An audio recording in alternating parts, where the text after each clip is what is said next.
All right, we're talking glutamine, my favorite amino acid, or at least one of my favorite amino acids, the most abundant amino acid in the body, super mega important, the most functional amino acid, the most multi-purpose amino acid in the body. And we've been talking about how glutamine can be used as fuel by the digestive system, by the digestive tract. If you have any kind of digestive health issues, if you have any kind of Crohn's disease, leaky gut syndrome, celiac disease, any kind of digestive health issues, you want to think about supplementing with glutamine. And by the way, the fact that cells are so dependent on glutamine means that the less food you eat, the less snacking you do, the less wasted calories you ingest, the less non-nutritional calories you ingest, the more glutamine your intestinal cells are going to have to do their work. This is one of the important and underappreciated benefits of caloric restriction and fasting, and this is one of the main reasons why restricting your calories, restricting your intake of calories, restricting the amount of foods you eat, or at least limiting it somehow. I'm not saying not to eat.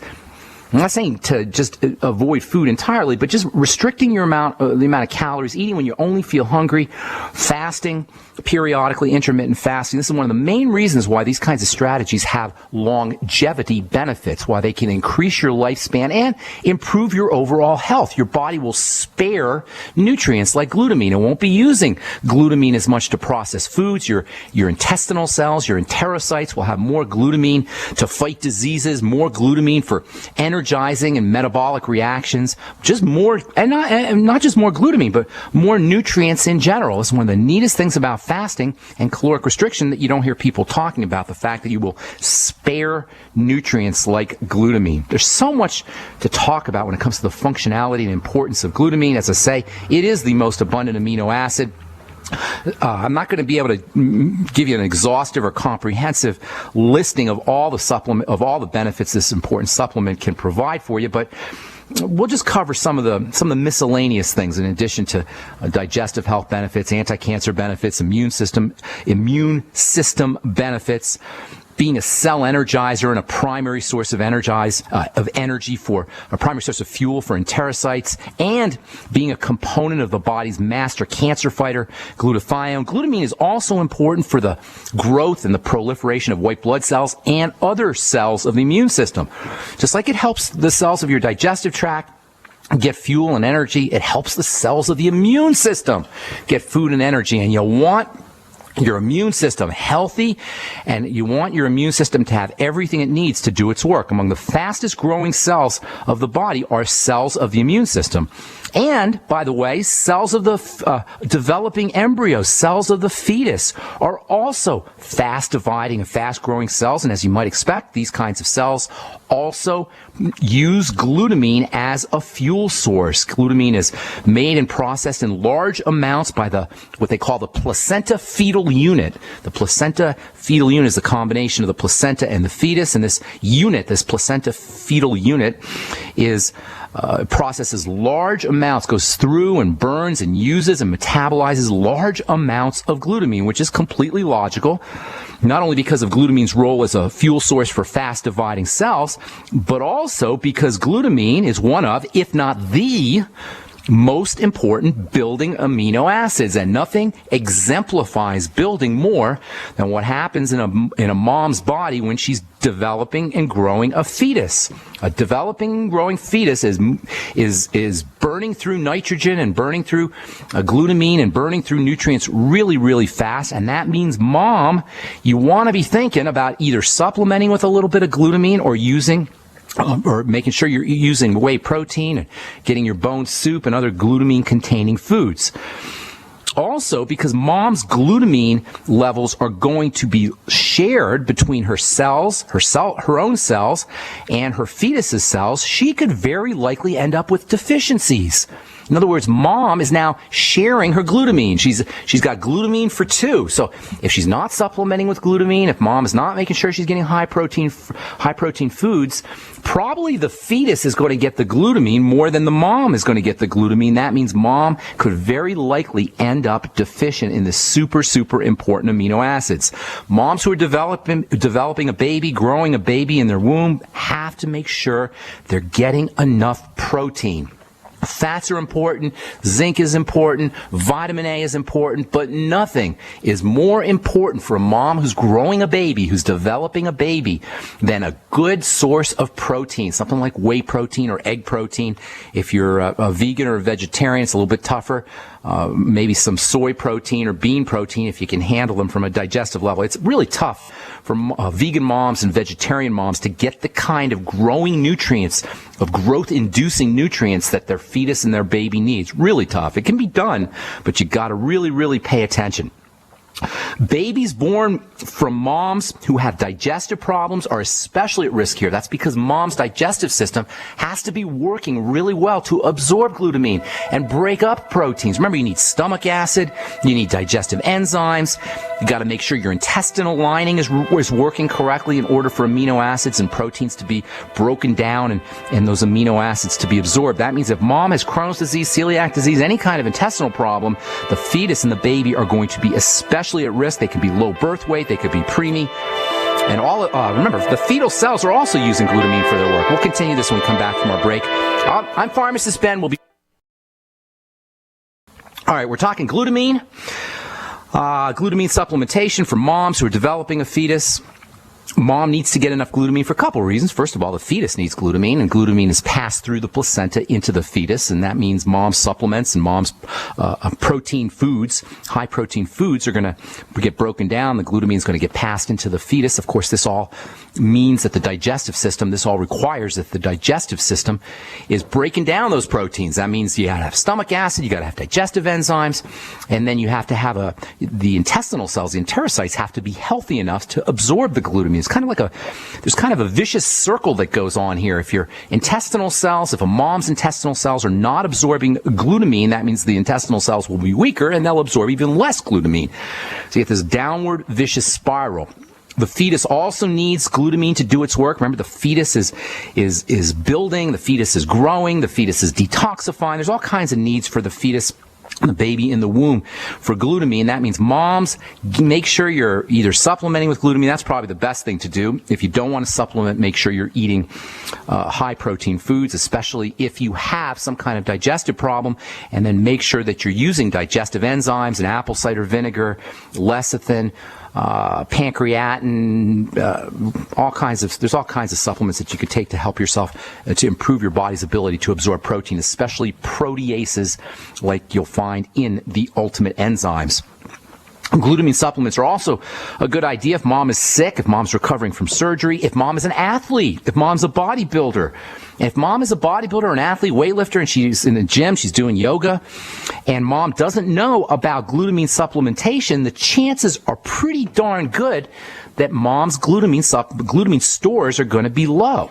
In other words, if a mom, and not just a mom, anybody who's working out, who's building muscle, who's under some kind of stress, and exercise is a kind of stress on the body, and you're not supplementing with glutamine, you could very, very likely be low in this super important amino acid. Glutamine is an anti-stress amino acid. It helps the body counteract stress, and exercise is a type of stress. If a baby is born low birth weight, glutamine is going to come out in the breast milk. It's supposed to be coming out in the breast milk. Milk is one of the nature's richest sources of glutamine, and that's one of the reasons, by the way, why whey protein is so important. Whey protein is really, really glutamine dense. But if mom is not breastfeeding, if mom has a preemie baby and mom is not breastfeeding, she may want to think about using something like glutamine-enriched formula, which is not as good as breast milk, obviously, but at least baby will get a good shot of glutamine. Basically, the underlying theme here is that with all the various roles that it plays in the body and all the various functions that glutamine plays in the body, glutamine is important for building, glutamine is important for energizing, glutamine is important for keeping the body running. It is so, so, so important that you focus on how much you're getting, either in a supplemental fashion or, and that is straight glutamine supplements, or you can use whey protein supplements, or at the very least, make sure you're getting high protein foods. As far as the individual cell goes, remembering all disease is cell disease, glutamine can be used as energy for that individual cell. Glutamine is important for the cell making DNA. Glutamine is important for helping carrying wastes out of a cell. Glutamine is a source, as we said, of nitrogen for a cell. There's an important relationship between glutamine and the cell, the growth of a cell, the dividing of a cell. How much stuff do you want? How much benefits do you want from a supplement? This is ridiculous.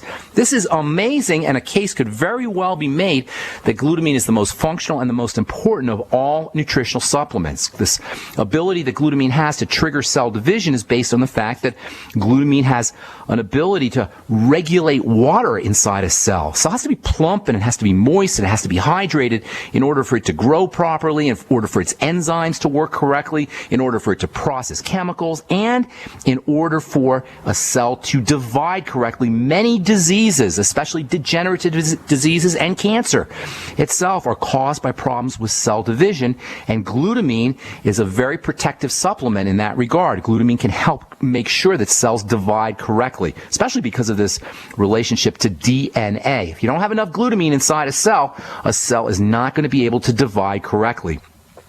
And then we come to collagen, the most important, the most abundant of the connective tissue proteins. The body is largely collagen. In fact, this collagen is probably the single most abundant substance in the body. Glutamine may be the single most abundant amino acid in the body, but the single most abundant tissue, if you will, or stuff in the body is collagen.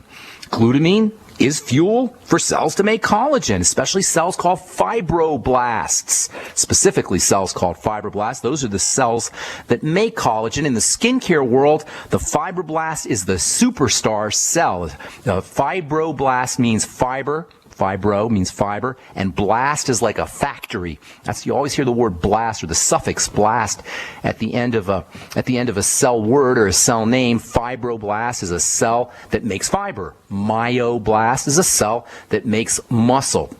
Osteoblast is a cell that makes bone. So these fibroblasts make collagen. The skincare world's favorite cell. Skincare products, and there's all kinds of skincare products out there that purport or pretend to stimulate collagen synthesis from fibroblasts. There's not a lot of real skincare ingredients that do that. Fibroblasts are notoriously difficult to address topically, but if you're interested in anti-aging and reversing wrinkles, making sure your skin is strong, making sure your skin is tight and anti-aged, this is where you want to be working, at the level of the fibroblast. Topically, you can use glycolic acid, retinoic acid, vitamin C. These are all major topical players in turning on fibroblasts, but it's pretty hard to do.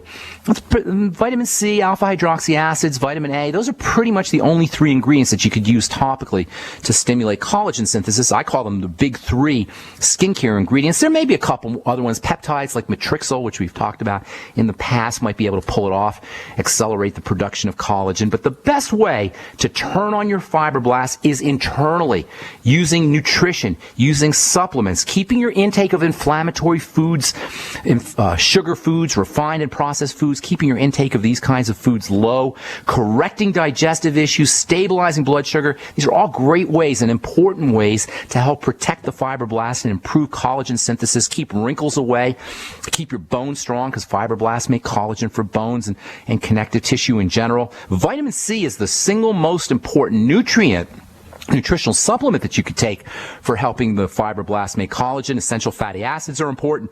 The B vitamins are important in a kind of general way. There has to be enough oxygen. You need raw materials. You need basic building blocks as well to make the collagen, and that's where glutamine comes in. Glutamine is like a little delivery shuttle that can deliver a key component, a key amino acid of collagen, and that means better skin and stronger bones. That means a more powerful muscle system, and that means a healthier electrical environment for the muscle as well. All right, I'm Pharmacist Ben. We're coming back with your phone calls at 855-660-4261 right after this. Don't go away.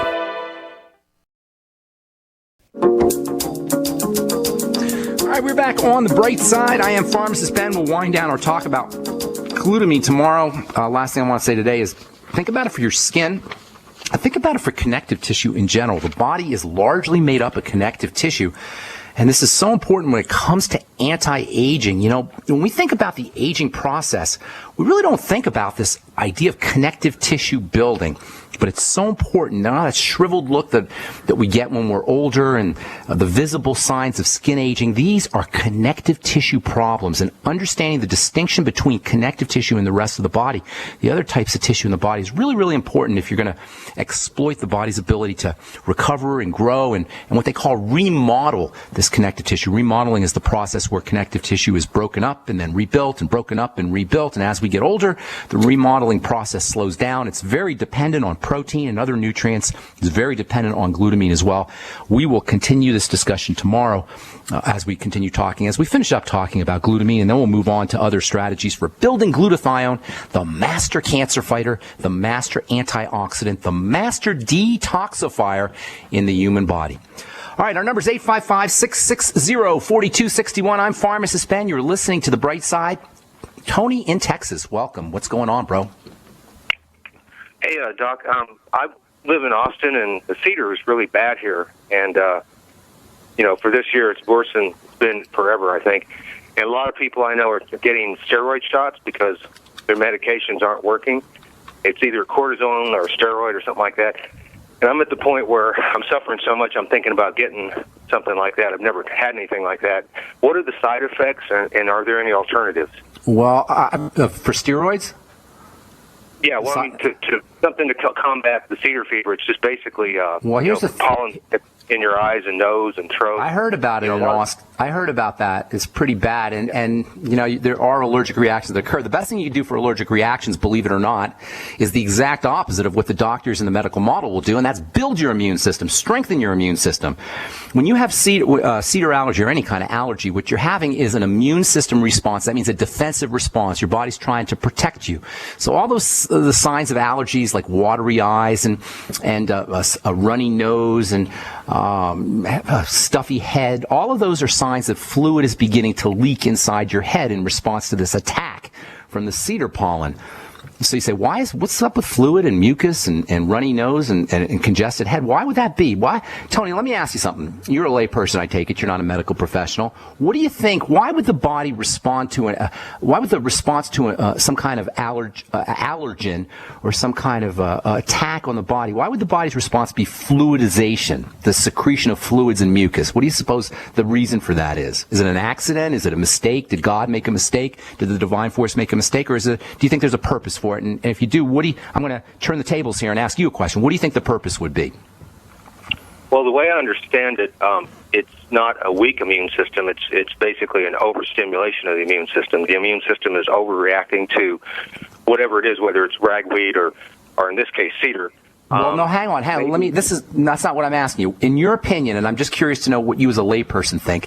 In your opinion, or based on what your ideas about how the body works, why is the response fluidization, the secretion of fluids?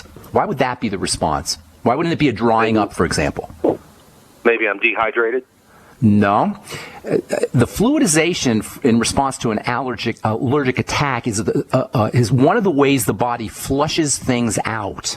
So when you tear, the body's trying to flush things out of the eye area. When your blood vessels inside your head open up, your body's trying to flush things out of your sinus cavities, the inner channels in your head. When you have mucus secretion, your body is trying to protect itself by secreting a protective layer between the allergen and tissues in the body. So what we experience as unpleasantries, what we experience as discomfort, are really the signs of the body's way of protecting itself.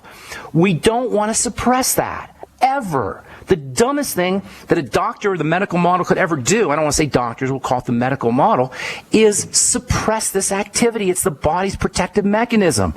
What you want to do is you want to boost the immune system, strengthen the immune system, and probably the most important, there's a couple ways to do it, but in my opinion, the number one thing to do is to reduce what's called the load on the immune system. Think of the immune system as a dump truck, and it has a certain amount of capacity. The dump truck has a certain load capacity. And so when the immune system is working on, for example, problem foods, or it's working on bacteria or toxins, when the immune system is protecting us from, say, poisons inside our house, maybe from our copying machine or maybe from insulation, and then all of a sudden it has another load that it has to work on, say pollen from cedar, it becomes overloaded.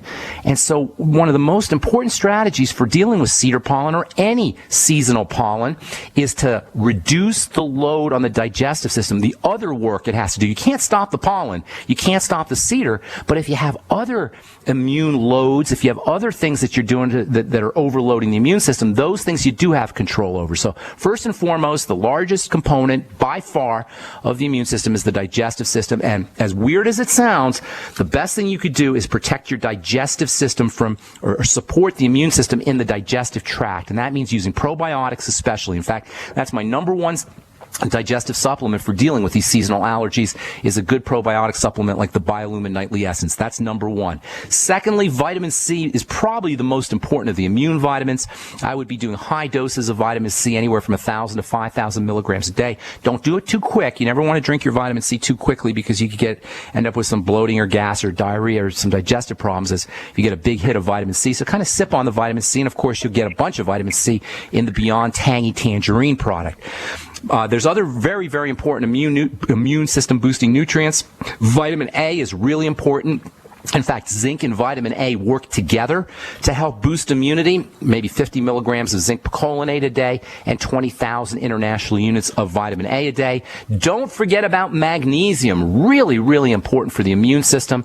And I'd be using anywhere from 1,000 to 2,000 milligrams of magnesium a day. You'll find some magnesium in the OsteoMag product from Youngevity and the Ultimate Daily from Youngevity as well. So first and foremost, and last but not least, is make sure you're drinking a lot of fluids. That can also help flush toxins out of the body and flush allergens out of the body as well. Worst comes to worse, Benadryl is way, way, way gentler than cortisone or prednisone, steroids that you get from the doctor's office. I would never, ever, ever, ever, ever, I don't know how many times I could say it, but if I could say it the whole hour, I would say it the whole hour. Never, ever, ever use a steroid drug that I got from a doctor unless I had a life-threatening situation. I cannot say that with enough emphasis. They are among the most toxic, awful, horrible drugs, and one of the first things we learn in pharmacy school is nobody should ever stay on a steroid drug for any length of time unless you have some kind of, you want to use it for some kind of emergency, but you don't want to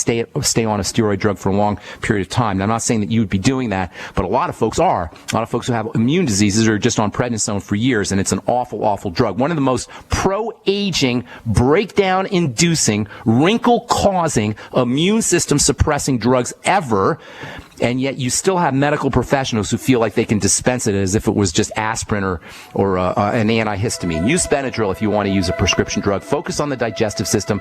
Use vitamin C, zinc, vitamin A, and magnesium as well. Make sure you're drinking lots of fluids. Thanks so much for your call, Tony. Appreciate it, and I hope I helped you out.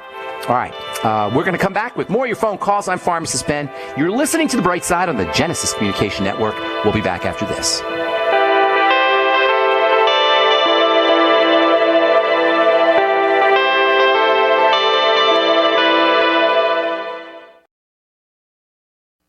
The bad boy of broadcasting, Mancow, has found a new home. The Genesis Communications Network, GCN.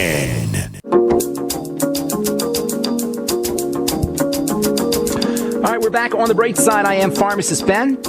And let's go out to, well, let's stay in Texas, talk to David. What's up, David? How you doing, buddy? I'm doing well. How are you? Thank you. I'm well. Are you in Austin by any chance? You listening in Austin? Yes, I am. Hope we get to see you. You going to come down and see me at Brave New Books on Thursday? Absolutely. Good deal. Make sure you say hello. All right. All right. What's going on? The reason I'm contacting is that my son, he has a problem with warts on his hands. Okay. How old? It started with How old is your son? 21 now. 21. Okay. It started when he was about 15. Okay.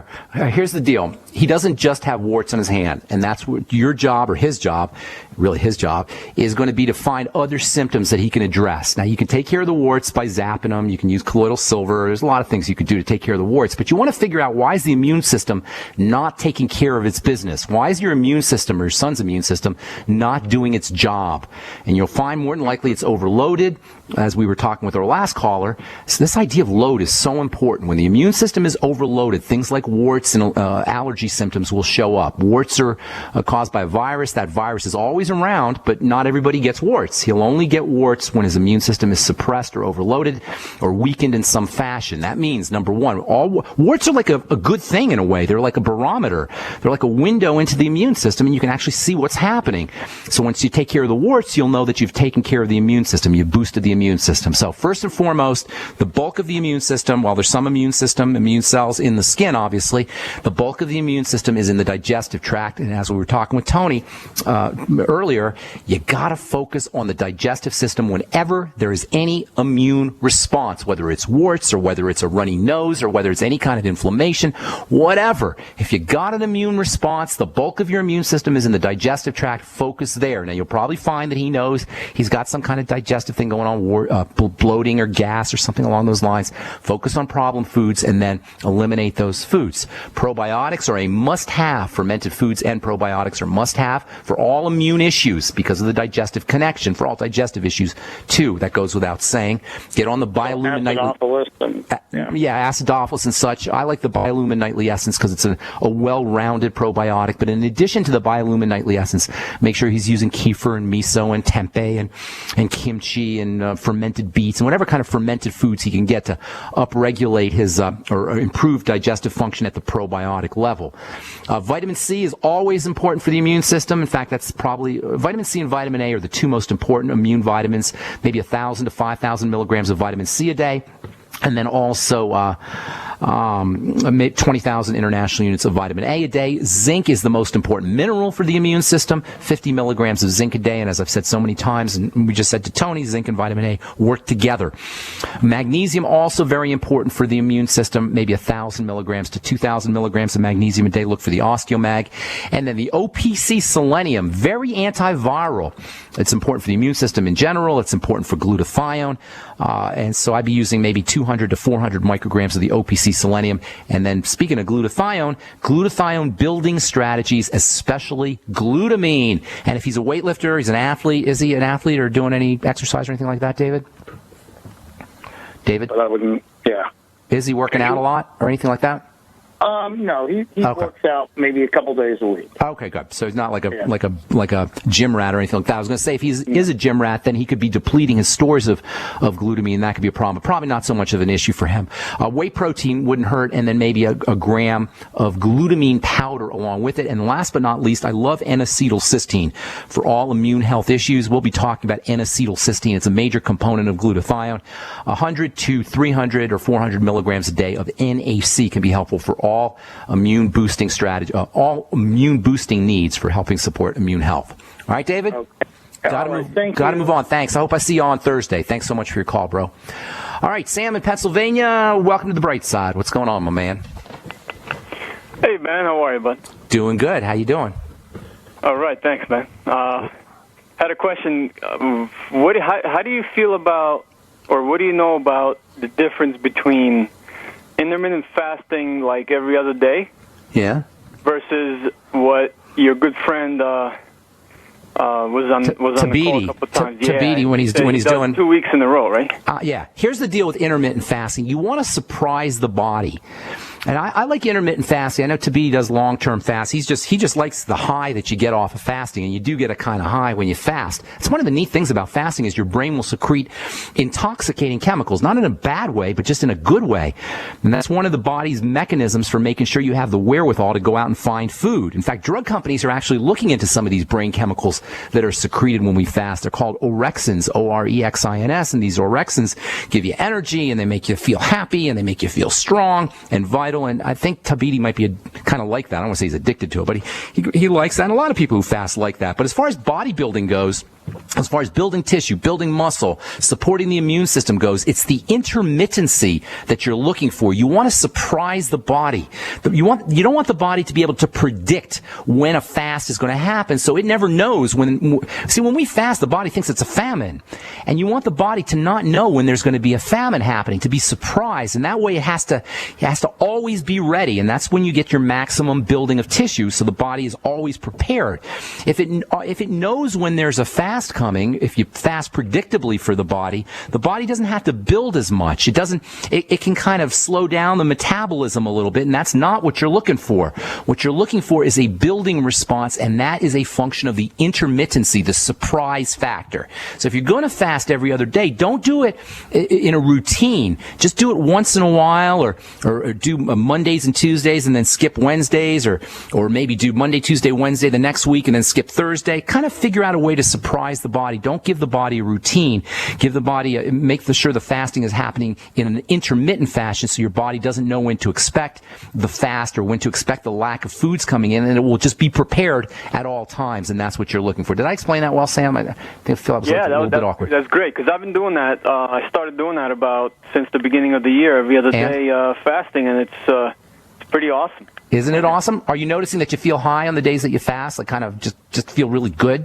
Yeah, it feels light and easier to breathe, and it's excellent. Awesome. And then you get this reset, because on the next day you're eager to get up earlier in the morning and start making breakfast earlier. So isn't that cool? Isn't that cool, Sam? That's the kind of strategies that are so simple to employ. They're cheap. They're easy. You don't need a doctor. You don't need the medical model. We can do it ourselves. And nothing exemplifies what I call the bright side philosophy more clearly and more powerfully and more concisely in this idea of intermittent fasting, exploiting caloric restriction, taking advantage, leveraging caloric restriction, just to feel better and to accelerate the healing process, reduce the load on the body, in addition to helping build tissue and helping increase the anabolic, anti-aging growth response. Thanks so much for your call, Sam. Appreciate it. Got to move on. Let's see if we can get a couple more in here. Susan in Michigan. What's going on? Got about a minute or two to talk to you.